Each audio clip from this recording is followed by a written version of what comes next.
So government has to be lenient, not only in financing them for such activity, but also upkeeping the status of the houseboats before they vanish. So they have to regulate the tourism in such a way that you remain within the limits of the resilience of the lake to have the tourism in the lake, and that is unparalleled tourism which attracts lots of people to come here. So houseboats are not a problem for the sewage. If the sewage is taken care of, they are the least pollutants right now.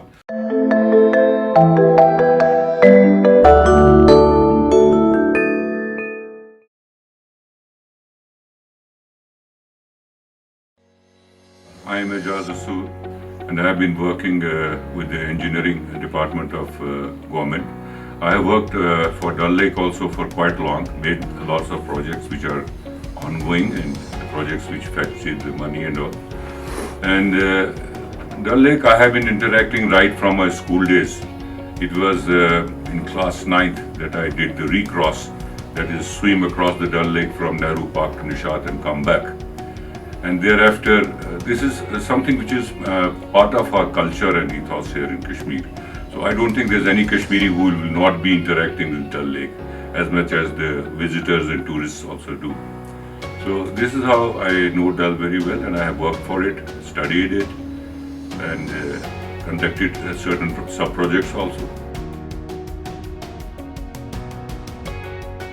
Well, one thing is for sure that in late 70s, government for the first time realized that Dal Lake is losing its purity and its beauty. The reason being that there was no conservation project for the Dal before that. And as the water started becoming foul in stagnant pockets and all, it was the irrigation and flood control department that time and the PHE department that were assigned to look to that. And by late 70s, we had the New Zealand company been brought here called Annex of New Zealand. They studied the lake for some time, and then they gave the first very small project for its conservation. And that was the first project ever that was formulated for the Dal Lake. It had emphasis on 2 or 3 things. The first thing was the silt control, the silt that was coming from the catchment areas and that was coming from the surface sources. And the second was the nutrient control, because as you know, Srinagar still is a city which is devoid of a proper sewerage and drainage system and a proper treatment for the sewage. So in the peripheral area of Dal, whatever sewage would be generated in its contributory catchment, that would straight away find its ingress into the Dal Lake. Dal already has a weed which was growing as part of its own ecological system, but that weed would get into a prolific stage of growth because of the nutrients, the sewage that would flow, and that started the problem.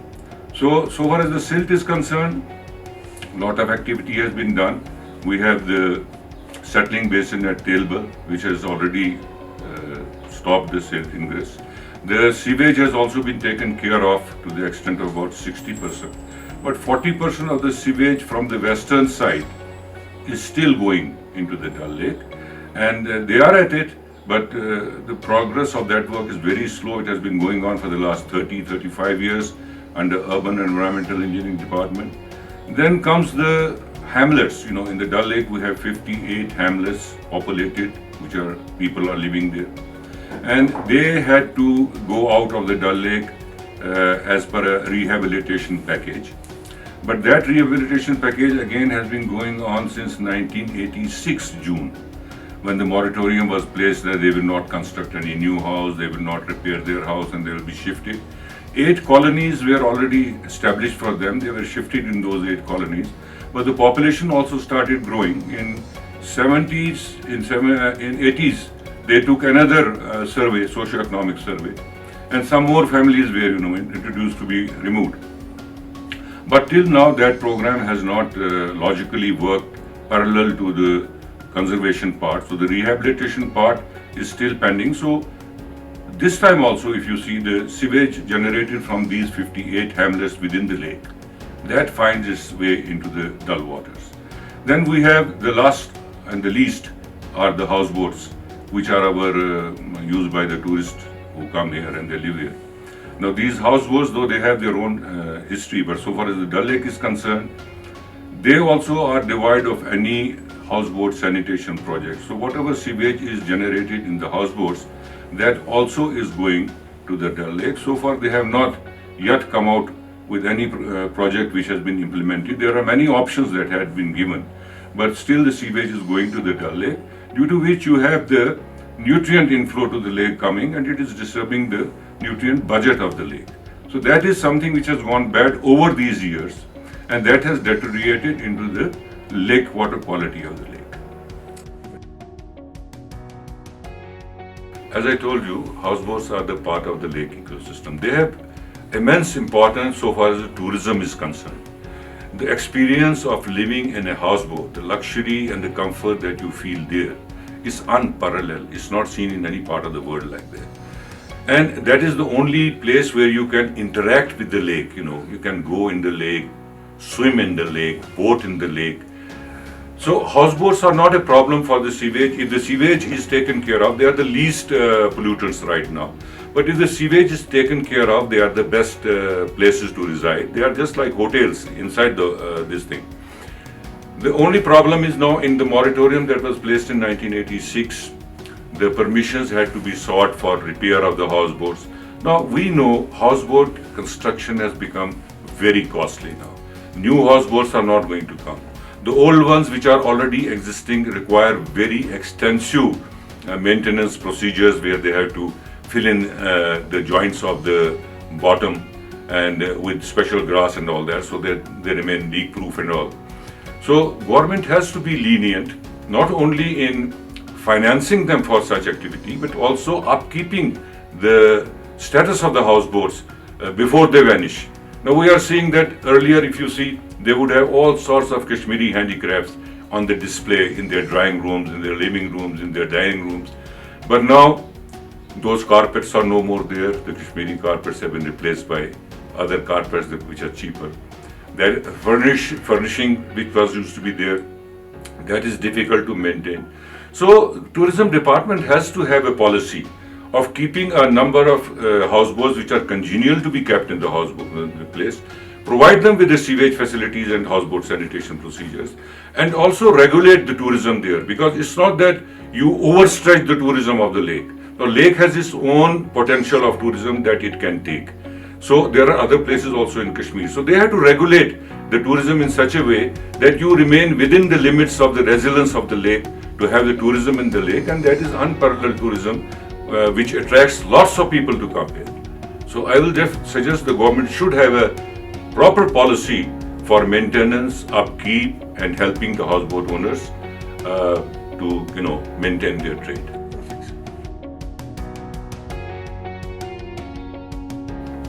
Well, Dal Lake, houseboats are very essential part of Dal Lake. If you see the history of houseboats, how have they come? We used to have Dunga boats, which were owned by the boat population, they are known as, and they were locals. But since there was a article which restricted purchase of land by any foreigner in Kashmir, so the British people who had come here, they, instead of purchasing land which they could not, they thought of having movable residences, and that's how they converted. They upgraded the Dunga boats into the houseboats, and subsequently these houseboats took the shape of a tourist residing motel or a hotel type of a thing, floating on the water in Dal Lake. Now they have become part of the ecology of the Dal Lake, and their number is restricted. Their registrations are being done by the tourist department, and they have upgraded to the status of, let's say, deluxe and super deluxe and A class and B class. So far as the houseboats are concerned, they are a boon to us from the tourism point of view also, and from the beauty of Dal Lake also. But then the sewage that is being generated in these units has to be taken care of. In Maharaja's time, there was a strict rule that they would only have a commode type of a water closet.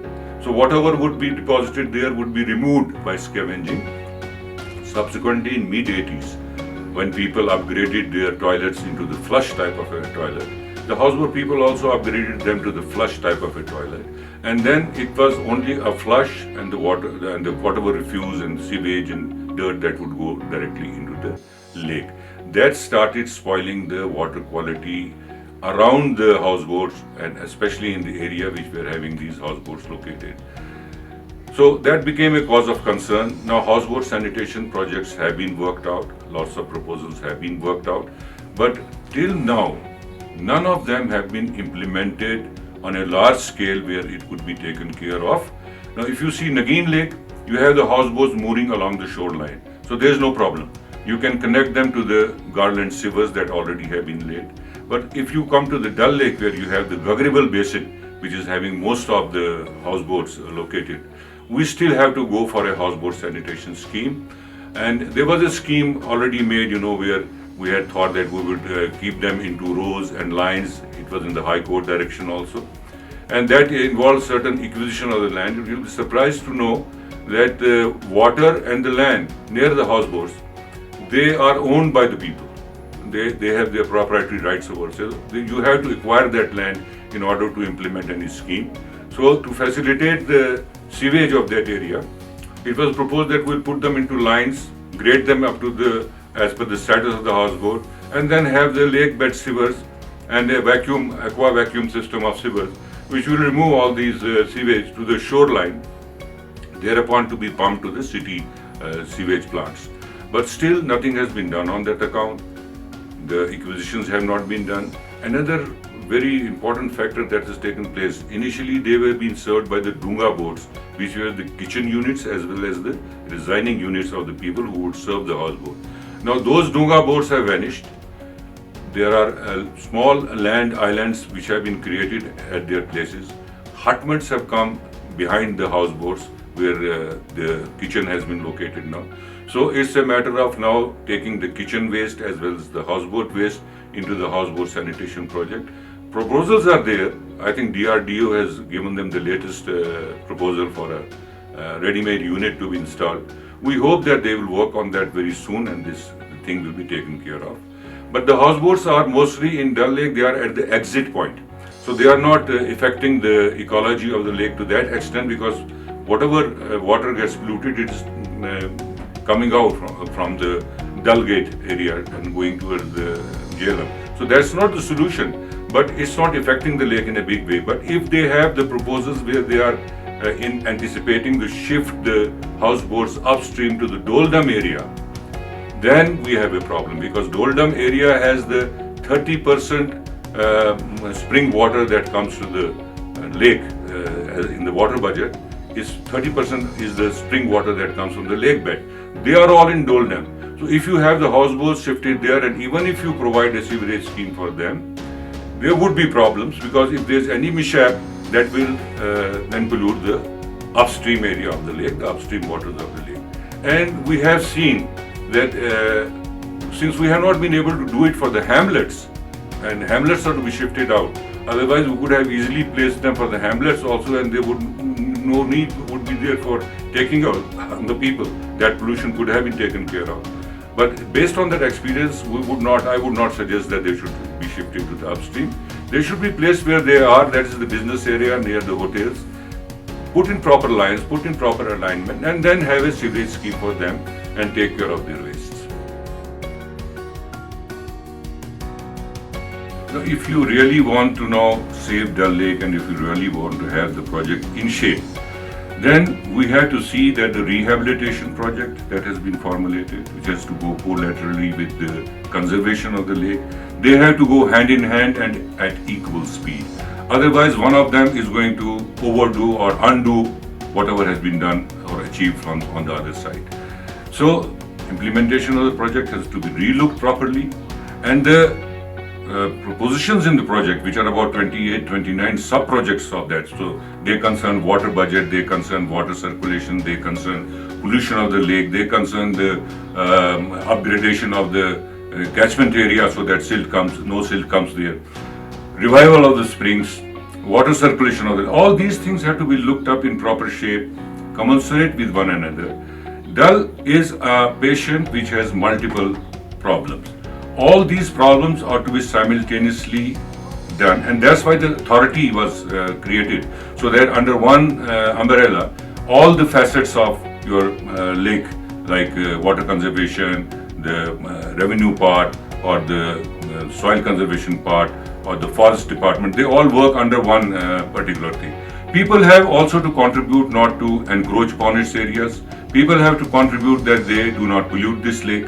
So have the visitors also. But government also has to see that this is quite a long project now. It started in 1979. It's high time that we complete this project, bring it to the proper shape, so that lake starts reviving of its own, and we have a beautiful lake to look at. Now, much has been done. It's not that nothing has been done. Lots of work have been done. We have things much better with the lake. Otherwise, if you see its satellite lakes of Khushalsar and Gilsar, we have nearly lost them. So if you compare, because nothing has happened on those two satellite lakes. But Dal is good, it can be revived, and government has to be seriously thinking about it and do something about it. I have been working with the Wetland International Southeast Asia also for conservation of the Wooler Lake, and we made that comprehensive management action plan for Wooler also, which is the biggest wetland that we have here, and it's a Ramsar site, an international Ramsar site. Then we have Hokersar, that is also an international Ramsar site. So wetlands have a pressure, anthropogenic pressure on them, because these wetlands do not have scientific management practices being followed for quite some time to come. You see, let's talk of Wooler. It's the Jhelum which feeds Wooler. So whatever is the quality of the Jhelum waters, that is going to be the quality of the Wooler Lake also. So if Jhelum is carrying more silt because of the degradations in our catchments and more topsoil flowing down through Jhelum, it will silt up Wooler also. And over the last 30 years in the project, we estimated that about 30% of the storage capacity of Wooler has been lost to siltation. So it would act as a huge water reservoir which would store the flood waters. Its wetlands would act like sponges which would absorb the high flows and then release the flows during lean time of flow. And that is the function of the wetland. But that has reversed because of these siltation that had taken place. And then locally also there are certain pollutants like sewage and all which go to the Wooler Lake. Similarly now we talk to, as I told you about the Dal Lake, there's a lot of sewage still going on.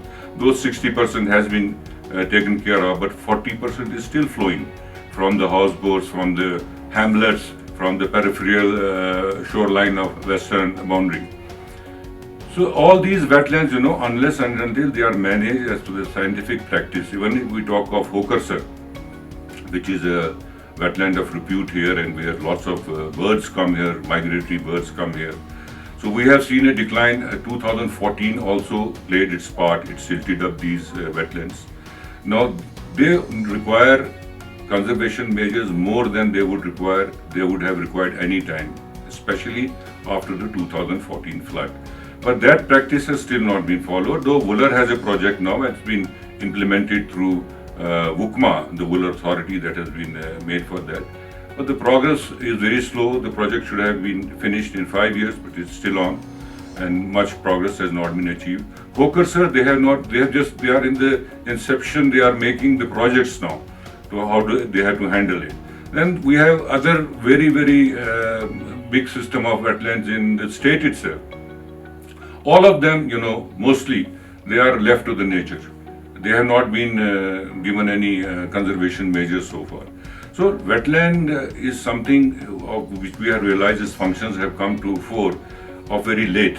The scientific system of its biodiversity has come to fore very late, and we have now started realizing how important they are, not only for the migratory birds but as water bodies in our own ecology. So I hope that they are going to make certain projects, and the projects that have already been made, they will be implemented soon, and we will be able to restore their glory as they used to be instead of letting them deteriorate further.